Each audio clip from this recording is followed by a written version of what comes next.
पिछले एग्जाम में पूछे गए जीके के इस सीरीज में आप सभी का स्वागत है। तो आज का पहला प्रश्न है हम लोगों का वेटिंग फॉर अ वीजा, यानी वेटिंग फॉर अ वीजा नामक पुस्तक की लेखक कौन है। तो देखो, सबसे बड़ी बात, ये पुस्तक आत्मकथा है। तो ये आत्मकथा है बी आर अम्बेडकर की। किसकी आत्मकथा है? बी आर अम्बेडकर की। तो बी आर अम्बेडकर की आत्मकथा वेटिंग फॉर अ वीजा। अब आप लोग बताएंगे कि गांधी जी की आत्मकथा क्या है। तो गांधी जी की आत्मकथा है सत्य के साथ मेरा प्रयोग, मतलब माई एक्सपेरिमेंट विथ ट्रुथ। उसके बाद अगर बात करें डॉक्टर अंबेडकर की, तो डॉक्टर अंबेडकर का जन्म 14 अप्रैल 1891 को मध्य प्रदेश के महू में हुआ था। डॉक्टर बी आर अम्बेडकर का जन्म कब हुआ? 14 अप्रैल 1891 ईस्वी में मध्य प्रदेश के महू में। ठीक। और डॉक्टर अम्बेडकर जो है हमारे संविधान सभा के ड्राफ्टिंग कमेटी यानी प्रारूप समिति के, ड्राफ्टिंग कमेटी मतलब प्रारूप समिति के अध्यक्ष भी थे। और बी आर अम्बेडकर के द्वारा लिखा गया कुछ अन्य किताब अगर देखें तो एक किताब है इसका हु आर शूद्राज, मतलब शूद्र कौन है, ये इनका एक और किताब है। दूसरा किताब इनका लिखा हुआ है कि अनटचेबिलिटी। क्या लिखा है इन्होंने? अनटचेबिलिटी, मतलब छुआछूत के बारे में। तो वेटिंग फॉर अ वीजा किसके का लिखा हुआ पुस्तक है? तो इसके अनुसार इसका ऑप्शन नंबर ए सही आंसर हो जाएगा। गांधी जी की आत्मकथा बताए माई एक्सपेरिमेंट विथ ट्रुथ। और जवाहरलाल नेहरू ने एक पुस्तक लिख ली है डिस्कवरी ऑफ इंडिया। ठीक। अब बात करते हैं इंदिरा गांधी की। इंदिरा गांधी को आयरन लेडी ऑफ इंडिया कहा जाता है। क्या कहा जाता है इंदिरा गांधी को? Iron lady of India. ठीक। अब है श्री ब्रह्मपुरीश्वर मंदिर कहाँ पर है? श्री ब्रह्मपुरीश्वर मंदिर भारत के तमिलनाडु राज्य में है। कहाँ है? तमिलनाडु राज्य में। आपको पता है तमिलनाडु राज्य जो है कहाँ का? दक्षिण भारत का राज्य है। और इसका एक नृत्य बताए थे, कौन सा नृत्य है? भरतनाट्यम यहाँ का एक प्रमुख नृत्य माना जाता है। ठीक। चलिए हम लोग आगे बढ़ते हैं। प्रश्न है हम लोगों का माधवी मृदल का संबंध, क्या नाम है इनका? माधवी मृदल का संबंध किस शास्त्रीय नृत्य से है? तो माधवी मृदल का संबंध जो है ओडिसी नृत्य से है। किस शास्त्रीय नृत्य से है? ओडिसी नृत्य से इनका संबंध है। ठीक।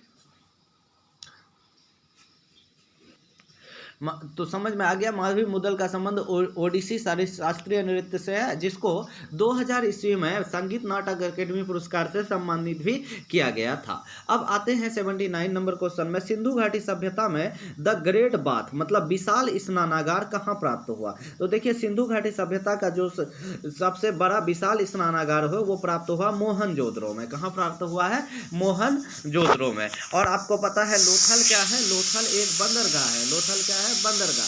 कालीबंगा में प्राप्त हुई। देखिए, कालीबंगा, बंगा का मतलब होता है चूड़ी। यहाँ पूरा प्राप्त हुआ है जूता हुआ खेत। धोलावीरा भी एक गोदीवारा है। धोलावीरा भी देखो, धोलावीरा को अभी अभी यूनेस्को के हेरिटेज में शामिल किया गया है। ये भी गुजरात में है। लोथल बंदरगाह है। और उसके बाद आपको बताएं धोलावीरा को कहाँ शामिल किया गया? यूनेस्को के हेरिटेज में शामिल किया गया है। अब हम लोग अगला प्रश्न की ओर चलते हैं। 80 नंबर प्रश्न है हम लोगों का। भारत में ग्रिड क्षमता अवरोध करने वाली, ये क्षमता नहीं क्षमता है, ग्रिड क्षमता अवरोध तोड़ने वाली पहली सौर परियोजना निम्न में से कौन सी है? तो भारत में ग्रिड समता ही है। ग्रिड समता मतलब समानता। ग्रिड समता का अवरोध को तोड़ने वाली पहली सौर परियोजना रीवा अल्ट्रा मेगा सोलर परियोजना है। कहाँ, कौन सा परियोजना है?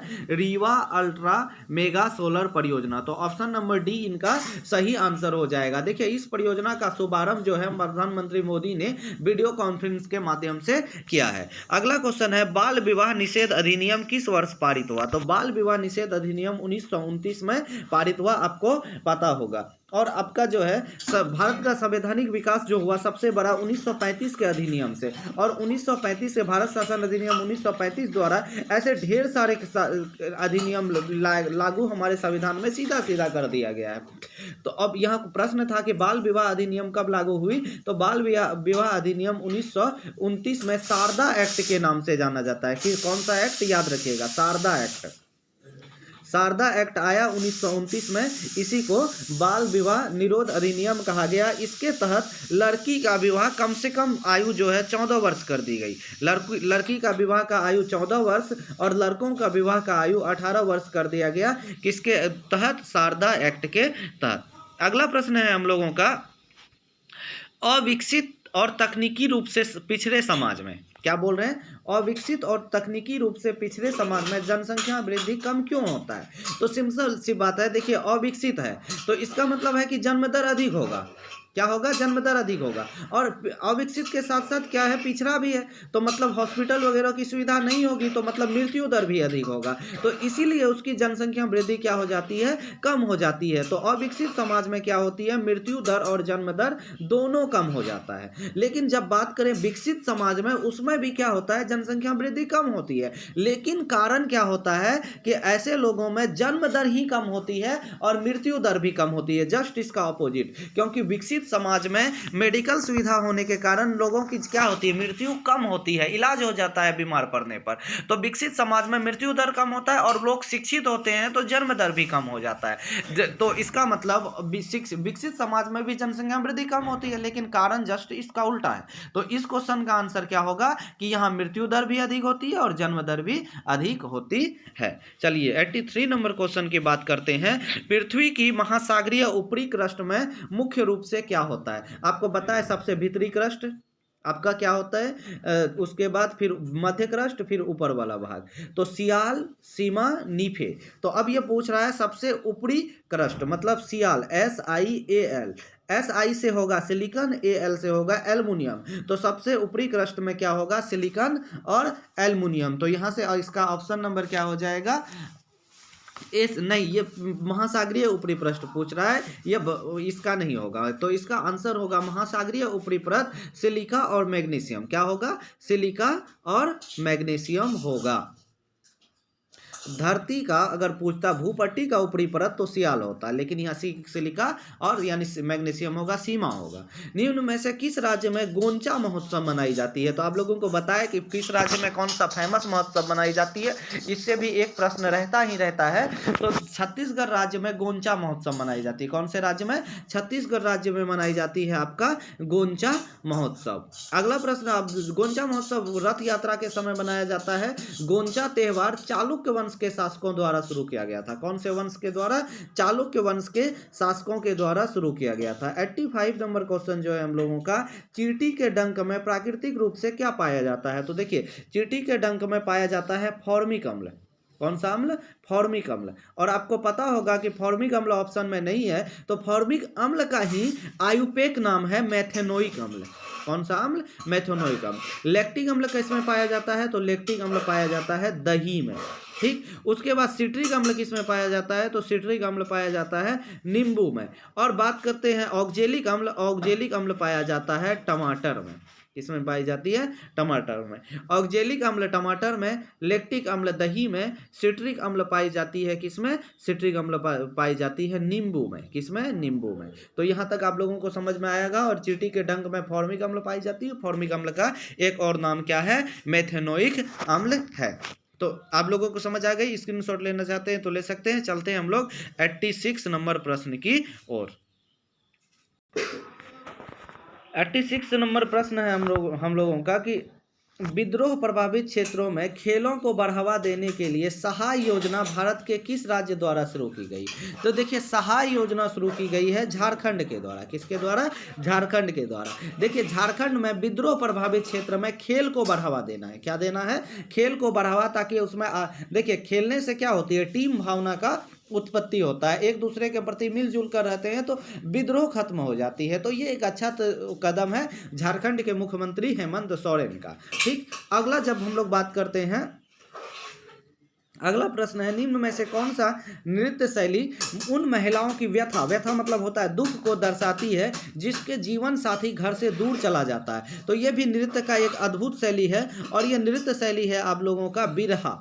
देखिए कौन सी शैली बात कर रहे हैं हम? बिरहा नृत्य शैली जो है उसमें उस महिलाओं की व्यथा को दर्शाता है जिसके जीवन साथी दूर चले जाते हैं। अब अगला बात करते हैं कि निम्न हिमालय और शिवालिक के बीच की श्रेणी। देखिए हिमालय के कई श्रेणी है, ज्योग्राफी का क्लास जब पढ़ाया जाएगा तो उसमें बताएंगे हम कि देखिए सबसे नीचे वाला भाग जो हिमालय है और उसके बाद शिवालिक, इनके बीच का जो इलाका है ये दून या घाटी कहलाता है। क्या कहलाता है?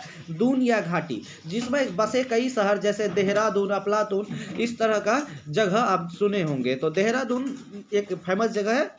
तो उसी तरह यानी ये है क्या कि निम्न हिमालय और शिवालिक के बीच में बसे जो भी क्षेत्र होगा उसको क्या कहता है? दून कहते हैं, या इसी को घाटी भी कहा जाता है।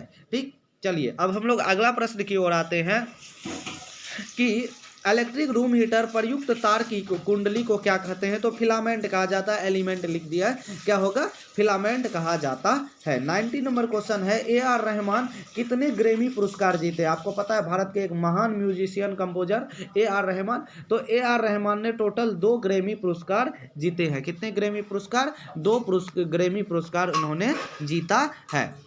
A.R. रहमान को 2000 में जय हो गाने के लिए 2 ग्रैमी पुरस्कार दिया गया। A.R. रहमान 6 बार नेशनल फिल्म और 15 बार फिल्म फेयर अवार्ड जीते हैं। तो सोचिए, और 2009 में इनको आपको पता होगा कि उसको ऑस्कर भी दिया गया था। ठीक, तो अब शिक्षा के अधिकार में भारतीय संविधान में वर्ष की डैश में मौलिक अधिकार को रूप में जोड़ा गया। आपको पता होगा कि 2002 में 86वां संविधान संशोधन, कौन सा संविधान संशोधन? 86वां संविधान संशोधन द्वारा शिक्षा के अधिकार को मौलिक अधिकार जोड़ दिया और संविधान के अनुच्छेद 21A, कौन सा अनुच्छेद? 21A में रख दिया गया, और जिसको कि अब शिक्षा का अधिकार क्या बन गया है? मौलिक अधिकार बन गया है। तो आपको याद होना चाहिए शिक्षा का अधिकार किस वर्ष? वर्ष 2002 में मौलिक अधिकार के रूप में जोड़ा गया, और साथ ही साथ इसको कौन सा संविधान संशोधन? 86वां संविधान संशोधन, और कौन से अनुच्छेद? अनुच्छेद 21A के तहत इनको जोड़ा गया। तो हम लोगों का 92 नंबर प्रश्न है, भारत के संविधान के अनुसार प्रत्येक राज्य की प्रत्येक विधानसभा जब तक कि जल्द ही भंग ना हो जाए तो अपनी पहली बैठक के लिए नियत तिथि से कब तक जारी रहेगी? तो देखिए, विधानसभा हो या आपका लोकसभा हो, ये 5 साल के लिए होता है। इसके विपरीत अगर बात करें तो राज्यसभा और उसके बाद विधान परिषद, ये स्थायी होते हैं, लेकिन प्रत्येक 6 साल में उसके सदस्य रिटायर्ड हो जाते हैं और प्रत्येक 2 साल में इसकी 1/3 सदस्य रिटायर्ड लेते हैं। तो स्थायी सदन आपका राज्यसभा है और विधान परिषद है। विधान परिषद भारत के 6 राज्य में ही है, जिसमें बिहार, यूपी, महाराष्ट्र शामिल है। और जबकि अब बात करें विधानसभा और लोकसभा का, तो ये स्थायी सदन नहीं है। ये क्या होता है? आपका 5 साल के लिए कार्यकाल होता है, 5 साल के बाद इसका भंग हो जाता है। अगला प्रश्न है, डैश ने सत्य शोधक समाज की स्थापना की जिसने मूर्ति पूजा और जाति व्यवस्था के विरुद्ध अभियान चलाया। देखिए, किसने शुरू की सत्य शोधक समाज की? तो ज्योतिबा फूले ने। तो ज्योतिबराव गोविंदराव फूले इसका पूरा नाम है। इन्होंने सत्य शोधक समाज की स्थापना की। ठीक, और ज्योतिबा फूले की एक प्रसिद्ध पुस्तक है जिसका नाम है गुलामगिरी। क्या नाम है इनकी? गुलामगिरी नामक प्रसिद्ध पुस्तक के लेखक कौन है? स्वयं ज्योतिबा फूले हैं। और आपको पता होगा कि राजा राम मोहन किस समाज की स्थापना की है? तो राजा राम मोहन राय ने स्थापना की है आपका, तो राजा राम मोहन राय ने ब्रह्म समाज की स्थापना की। आप लोगों को पता होना चाहिए। तो ज्योतिबराव गोविंदराव फूले ने सत्यशोधक समाज की स्थापना की, और इनकी एक प्रसिद्ध पुस्तक कौन सी है? इसकी प्रसिद्ध पुस्तक है गुलामगिरी। अगला प्रश्न है हम लोगों का कि निम्न में से कौन सा पूंजी बजट का एक घटक है? तो पूंजी बजट का एक घटक अगर माना जाए तो इनमें सी नंबर गैर योजनागत पूंजीगत व्यय। कौन सा?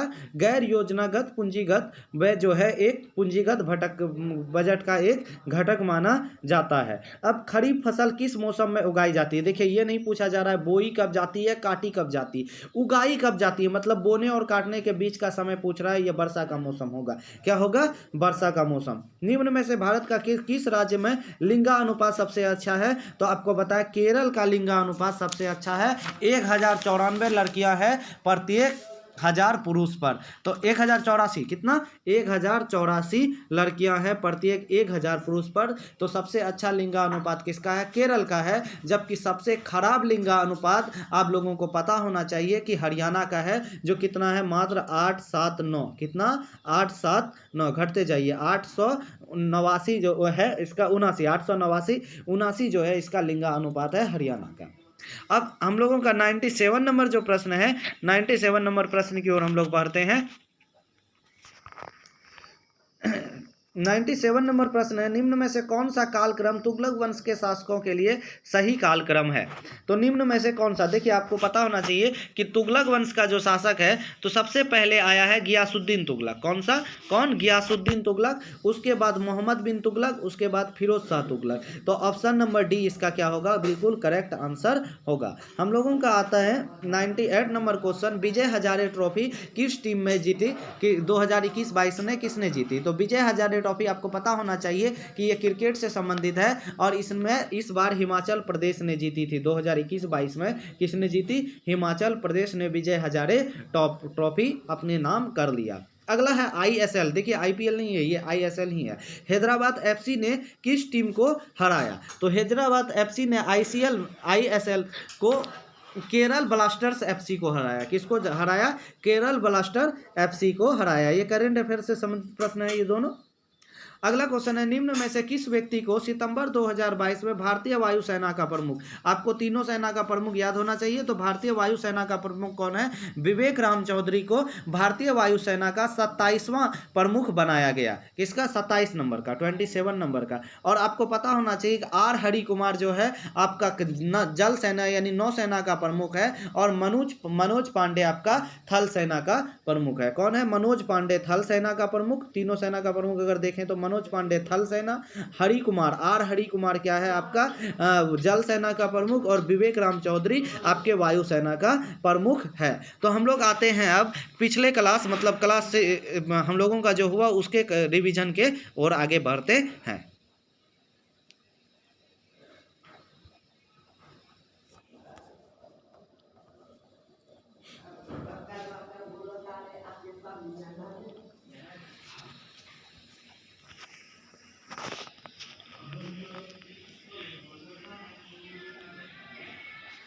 चलिए हम लोगों का पिछले क्लास का रिवीजन फटाफट कर जाते हैं। जनसंख्या में प्रति हजार पुरुषों में महिलाओं की संख्या क्या कहलाती है? लिंग अनुपात कहलाती है। फीफा विश्व कप 2022 की मेजबानी कौन सा देश करेगा? तो कतर करेगा। उसके बाद अगला जब बात करते हैं, निम्न में से नटंजलि उत्सव मनाया जाता है, तो नटंजलि उत्सव मनाया जाता है तमिलनाडु में। नटंजलि उत्सव कहाँ मनाई जाती है? तो नटंजलि उत्सव तमिलनाडु में मनाई जाती है। अब अगला प्रश्न है आप लोगों का, कुछ राज्यों के अपवाद को छोड़कर राज्य विधानसभा में सदस्यों की संख्या कितनी होती है? तो कुछ राज्यों के अपवाद को छोड़कर राज्य विधानसभा के में सदस्यों की संख्या न्यूनतम 60 हो सकती है और अधिकतम कितना हो सकता है? तो अधिकतम आप लोगों का 500 हो सकती है, लेकिन इसके कुछ अपवाद आपको हम लोगों को बताए थे। अगला हम लोगों का 80 नंबर क्वेश्चन है कि अप्रैल 2022 के उपलब्ध जानकारी के अनुसार भारत के पड़ोसी देश भूटान की राजधानी कौन सा शहर? तो आपको बताए थे भूटान की राजधानी है आपका थिम्पू। कौन सा शहर? थिम्पू। और आपको भूटान को लैंड ऑफ थंडरबोल्ट भी कहा जाता है। बोनालू देवी महाकाली पूजा के लिए मनाया जाने वाला एक हिंदू त्यौहार है और ये बोलानू महोत्सव कहाँ मनाई जाती है? तो आपको पता होना चाहिए कि बोलानू महोत्सव तेलंगाना में मनाई जाती है। किस पाषाण काल की संरचना में गोलाकार आकृति स्थापित की जाती है? तो सांग्रो वृत्त इसका सही आंसर होगा। अगला प्रश्न है, मानव शरीर की कौन सी ग्रंथि पित्त रस को स्रावित करता है? तो आपको बताए थे कि पित्त रस को स्रावित करने वाली जो ग्रंथि है मानव शरीर की, वो ग्रंथि आप लोगों का डी है, ऑप्शन नंबर डी यकृत है। जबकि पित्त रस को जमा कौन रखता है? तो पित्ताशय रखता है। अगला प्रश्न है, निम्न में से किस संस्था द्वारा 1 रुपए की नोट और करेंसी को जारी कराई जाती है? तो वित्त मंत्रालय द्वारा 1 रुपए की नोट और करेंसी जारी कराई जाती है।